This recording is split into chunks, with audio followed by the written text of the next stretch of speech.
किसी से प्रेम करने के लिए उसकी उपस्थिति और अनुपस्थिति दोनों आवश्यक है।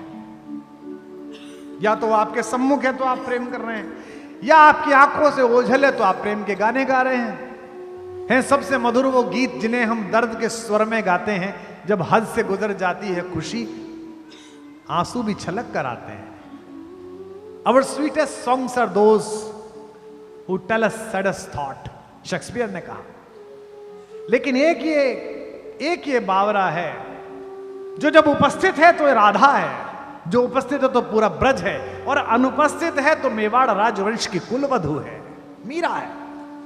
हमसे पूछा था किसी ने, हम एक बार न्यूयॉर्क में एक वर्ल्ड पोइट हाउस है तो वहां गए हुए थे, तो उन्होंने हमारे सम्मान में एक संध्या रख दी।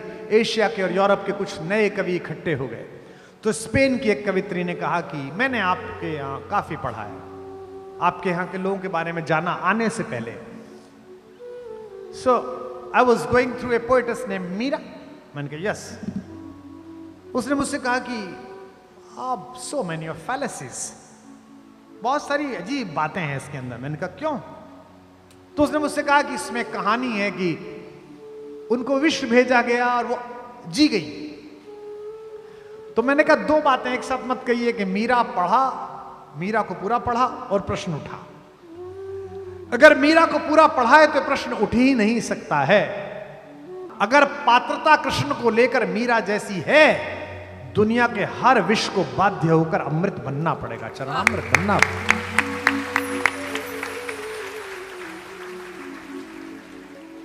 कैसा? ये तो अभी की बात है, ये तो कुछ शताब्दियों पहले की बात है कि वो बात कर रही है विग्रह से, अंदर से आवाज आ रही है। ननद ने आकर कहा कि भाभी वस्त्र बदल रही थी, अंदर से किसी पुरुष की आवाज आई कि तुम यहां बैठो काना, अब मेरी ससुराल है, उधम मत करना, कहीं जाना मत। वो तो अपना घर था, सब संभाल लेती थी, पकड़ लाती। ये पराये लोग हैं, राणा वंश है, पृथ्वी का सबसे शक्तिशाली और सबसे पुराना डीएनए है। बाहर वो आवाज सुन रही, उसने कहा भाभी किसी से बात कर रही। कुंवर भोजराज को कहा गया, तो बाकी राजमाताओं को कहा गया, तो कक्ष की तलाशी हुई, कहीं कुछ नहीं निकला, क्योंकि यह तो कोई सोच ही नहीं सकता था कि यह विग्रह भी बात कर रहा हो। क्योंकि जो तलाशी लेने वाले थे उन्हें कृष्ण में वह भरोसा नहीं था जो मीरा को भरोसा था कि यह बात करता है। आप बात करके देखिए, बात करते हैं। हमारे पिताजी 87 वर्ष में पेड़ पौधों से बात करते हैं। प्रोफेसर आदमी है, पीएचडी है, विद्वान आदमी है, लेकिन वो बहुएं चाय लेके पहुंचती हैं, महाराज जी खुरपा लेके लगे रहते हैं। सुबह माली आता है, फिर भी खुद ही लगे रहते हैं। और पौधे के नीचे एक पौधा निकल आया, 4 दिन बाद लौटे, उससे बात कर रहे, ओहो श्रीमान जी आप यहां आ गए, अब आपके लिए तो अलग फ्लैट देना पड़ेगा। देखते हैं कोई छोटा मोटा सा जुगाड़। वो बहू पीछे करी, पापा चाय, पापा चाय। तीसरी बार मैं पापा, हाँ बेटा लाओ। तो मेरे से एक ने कहा कि ये पापा को कुछ हो गया है कि पौधे से बात करते हैं। मैंने कहा महत्वपूर्ण बात ये नहीं है कि वो पौधे से बात करते हैं, महत्वपूर्ण बात यह है कि पौधा सुनता है, वो सुन रहा है। तो पत्थर सुनता है, पाहन सुनता है, अगर उसमें कन्हैया आरोपित है। अमूर्त को मूर्ति में प्रस्थापित करने की जो भारतीय कला है, भक्ति की कला है, इसका विश्वविद्यालय है ब्रज। मेरी बड़ी प्यारी कवियत्री ममता शर्मा आगरा में रहती, महाराज जी क्या अद्भुत, भगवान ने उसे क्या दे दिया, बस वही कुछ छंद हैं जो जब मैं देखता हूं तेरा जीवन सफल हो गया। कि मीरा ने मूरत को जो सुलाया, मीरा ने मूरत को जो सुलाया, तो नटखट जाग के सो गया होगा, नटखट जाग के सो गया होगा, नटखट जाग के सो गया होगा। गोद के स्पर्श में मोद को पाकर, गोद के स्पर्श में मोद को पाकर, पाहन कोमल हो गया होगा, पाहन कोमल हो गया होगा, पाहन कोमल हो गया होगा। मीरा ने प्रेम की बेल जो बोई, तो कान्हा भी अंकुर बो गया होगा, कान्हा भी अंकुर बो गया होगा, कान्हा भी अंकुर बो गया होगा। मीरा ने आंसू के मोती सजाए, मीरा ने आंसू के मोती सजाए तो कान्हा भी धागा पिरो गया होगा। कान्हा भी धागा पिरो गया होगा, कान्हा भी धागा पिरो गया होगा, कान्हा भी धागा पिरो गया होगा, कान्हा भी धागा पिरो गया होगा। फूलों की डाली में सांप भेज दिया कि ये काट लेगा। जब भगवान के लिए माला बनाएगी तो सांप रस्सी में परिवर्तित हो गया। फूलों में सांप को देख के माला में धागे सी सांप को सी गई मीरा। धागे सी सांप को सी गई मीरा, धागे सी सांप को सी गई मीरा। राणा ने प्याला दिया विष का और सोचा अभी के अभी गई मीरा। सोचा अभी के अभी गई मीरा, सोचा अभी के अभी गई मीरा। मीरा ने विष तो पिया ही नहीं, ऐसे मौत को मार के जी गई मीरा। मौत को मार के जी गई मीरा, मौत को मार के जी गई मीरा। कृष्ण के प्रेम का प्याला है ये, रणधार से प्यार को पी गई मीरा। रणधार से प्यार को पी गई मीरा, रणधार से प्यार को पी गई मीरा, रणधार से प्यार को पी गई मीरा। लोग पूछते हैं कि राधा और मीरा में क्या अंतर है। महाराज जी, एक राधा जिन्हें शरीर कृष्ण मिले, एक मीरा जिन्हें केवल कृष्ण का ख्याल मिला, कृष्ण का स्वरूप मिला, कृष्ण की चिंतना मिली। राधा को कृष्ण की देह मिली, राधा को कृष्ण की देह मिली, बिन देह के नेह निभा गई मीरा। देह के नेह निभा गई मीरा, देह के नेह निभा गई मीरा। राधा को कृष्ण की देह मिली, बिन देह के नेह निभा गई मीरा। देह के नेह निभा गई मीरा, देह के नेह निभा गई मीरा। ब्रजभूमि में कान्हा ने रास रचा, मरुभूमि में फूल खिला गई मीरा। मरुभूमि में फूल खिला गई मीरा, भूमि में फूल खिला गई मीरा। कृष्ण ने द्वापर में राधा को गाया तो कलयुग में कृष्ण को गा गई मीरा। कलयुग में कृष्ण को गा गई मीरा, कलयुग में कृष्ण को गा गई मीरा।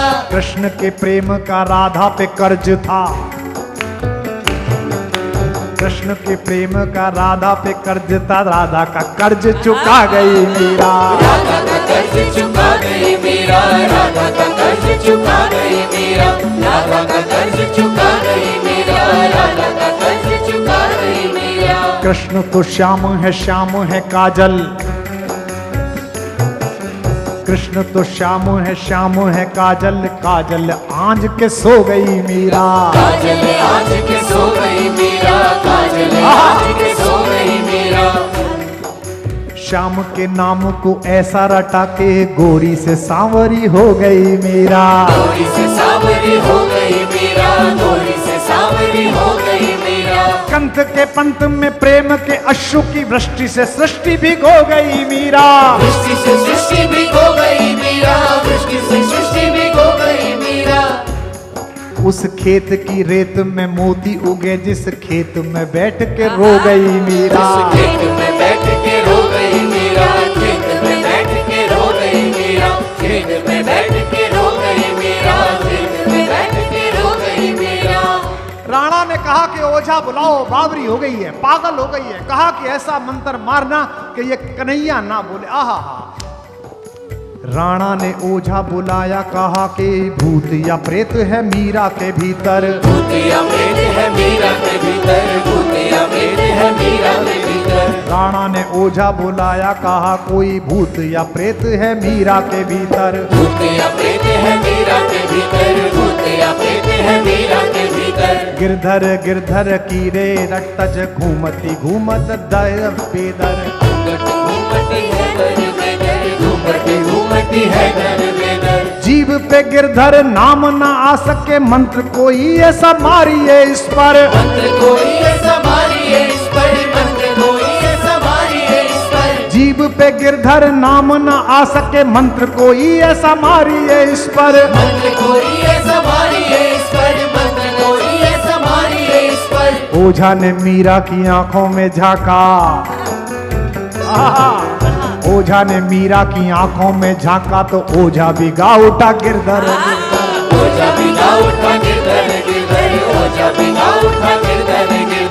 ओझा भिगा उठा गिरधर गिरधर, ओझा भिगा उठा गिरधर गिरधर। ओझा ने मीरा की आंखों में झांका तो ओझा भिगा उठा गिरधर गिरधर, ओझा भिगा उठा गिरधर गिरधर, ओझा भिगा उठा गिरधर गिरधर। बांध के घुंघरू जो नाची तो नाची के नाच को नाच नचा गई मीरा, नाच को नाच नचा गई मीरा, नाच को नाच नचा गई मीरा। श्याम की मोहनी मूरत देख के मूरत में ही समा गई मीरा, मूरत में ही समा गई मीरा, मूरत में ही समा गई मीरा। पीर में नैनों के नीर बहा वसुधा पे सुधा बरसा गई मीरा, सुधा बरसा गई मीरा, सुधा बरसा गई मीरा। प्रेम के गीत क्या गाए कोई महाराज जी, प्रेम के गीत क्या गाए कोई, अब गाना था जो सब गा गई मीरा, गाना था जो सब गा गई मीरा, गाना था जो सब गा गई मीरा,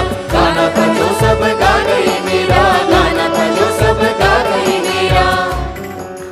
बोल मीरा महारानी की, जिस कृष्ण की एक दृष्टि इस नवयुग को मीरा दे सकती हो, उस कृष्ण की दृष्टि आपको क्या दे सकती है। मैं पितामह भीष्म का भगवान श्री कृष्ण की अग्र पूजा का प्रस्ताव पढ़ रहा था। उससे पता चलता है कि समकालीन समय में भी कृष्ण की भगवत्ता के विषय में भीष्म जैसे महाज्ञानी और प्रौढ़ व्यक्ति की क्या धारणा थी। उससे पता चलता है कि उस समय की डिफेंस स्टडीज में कृष्ण कितना बड़े नाम थे। उससे पता चलता है कि अगर कृष्ण हैं तो जहां कृष्ण हैं वहां विजय होगी, ये तय है, क्योंकि वो उनको जानते थे। सुदामा के साथ जो उनका संवाद है, सुदामा अगर ना होता कृष्ण में, कृष्ण की कथा में, तो कृष्ण के एक पक्ष से हम अपरिचित रह जाते। शोहरत, पैसा, ताकत अक्सर मनुष्य को जिस स्तर पर पहुंचा देती है, वहां अर्थ इतना अधिक आंखों में चढ़ जाता है कि रस दृष्टि मलिन हो जाती है। और इसका बड़ा नुकसान इतिहास में अलग अलग जगह हुआ है। आपको भी हुआ होगा, मुझे भी हुआ है, सबको होता है इसका। लेकिन दोस्त ना मिल सकें वो शोहरतो सामा ना हो, दोस्त ना मिल सकें वो शोहरतो सामा ना हो, द्वारिका क्या है जहां कोई सुदामा ना हो।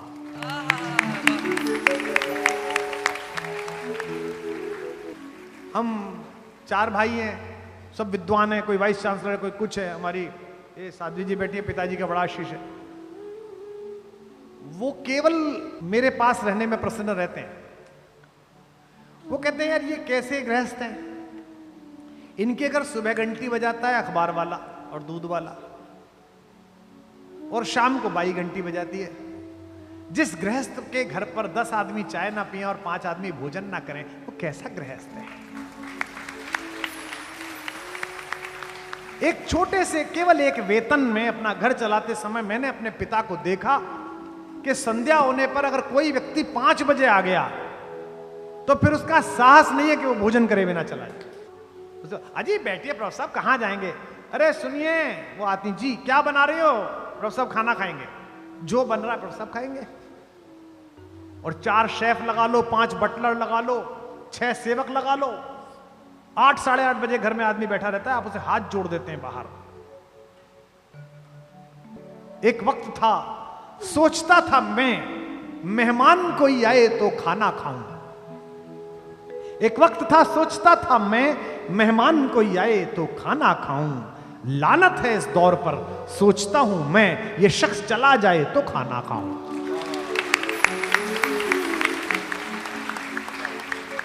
सुदामा प्रतीक शास्त्र है, सुदामा कहानी नहीं है। सुदामा द्वारिकाधीश के द्वार का प्रतीक शास्त्र है।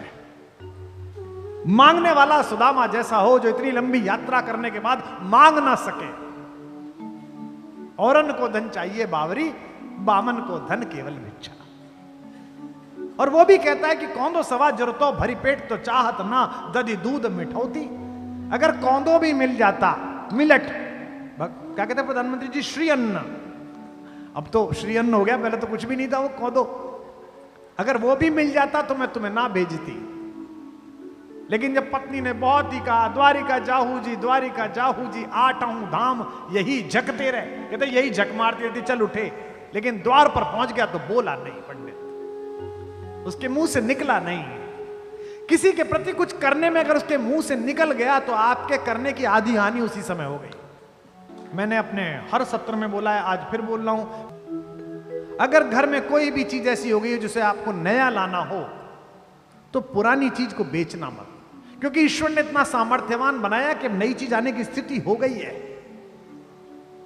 सुदामा इसी एक संदर्भ का प्रतीक है कि द्वारिकाधीश का सारा वैभव अधूरा हो जाता अगर उसमें सुदामा नाम के चंद्रमा की आभा न जुड़ती, सब बेकार हो जाता, व्यर्थ हो जाता। और कृष्ण तो रसवर्षा है, राम में बहुत मन रमता है बोलते समय, लेकिन मर्यादा का चाबुक पीछे खड़ा रहता है, ऐसा मत, इधर इधर यूं यूं यूं चलता है।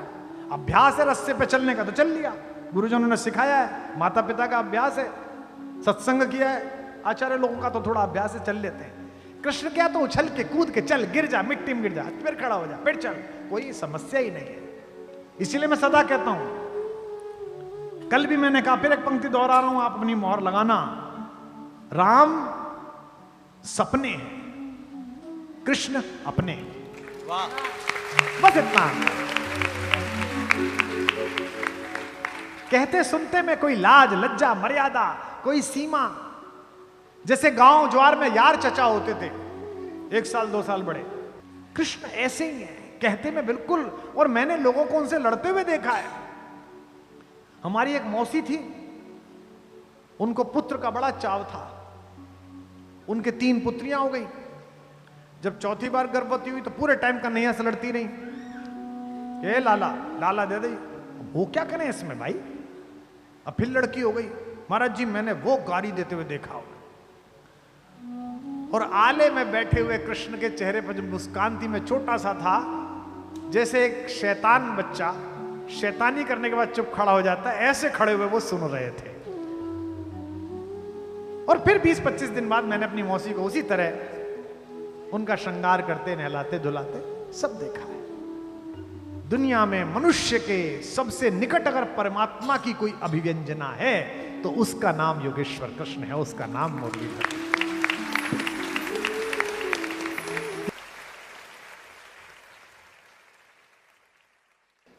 मुझे आज भी याद है कि 2006 के आसपास देश का जो सबसे बड़ा कवि सम्मेलन होता है तथाकथित रूप से, लाल किले का कवि सम्मेलन, उसमें मैं एक बार आमंत्रित करा गया था और स्मृति शेष स्वर्गीय बाल कवि बैरागी जी के अनुमोदन पर मुझे बुलाया गया था। तो मैं चला गया, उसमें तत्कालीन मुख्यमंत्री मुख्य अतिथि थी, दिवंगत हो गई, बहुत ही अच्छी नेता आदरणीय शीला जी। तो मैंने मंच से यही कहा था कि प्रथम और आखिरी बार आप सबको प्रणाम करता हूँ, क्योंकि उसकी जो पत्र जाता है, निमंत्रण पत्र कवियों का, उसमें लिखा रहता है कि आप अपनी कविता में किसी तात्कालिक विषय पर टिप्पणी नहीं करेंगे, किसी राजनीतिक विचार पर टिप्पणी नहीं करेंगे, किसी राजनीतिक दल के नेतृत्व पर कोई टिप्पणी नहीं करेंगे, कोई कठोर बात नहीं कहेंगे। तो मैंने शीला दीक्षित से निवेदन किया कि साहब आज पहली बार मैं आ गया बैरागी जी की वजह से, अगली बार या मुझे ना बुलाएं और कवियों को भी ना बुलाएं, आप प्रयास करें कि कवि सम्मेलन की जगह हरिप्रसाद चौरसिया जी का बांसुरी वादन कराएं, उसमें कोई कठोर स्वर नहीं होता, सब मीठा मीठा होता है उसके अंदर।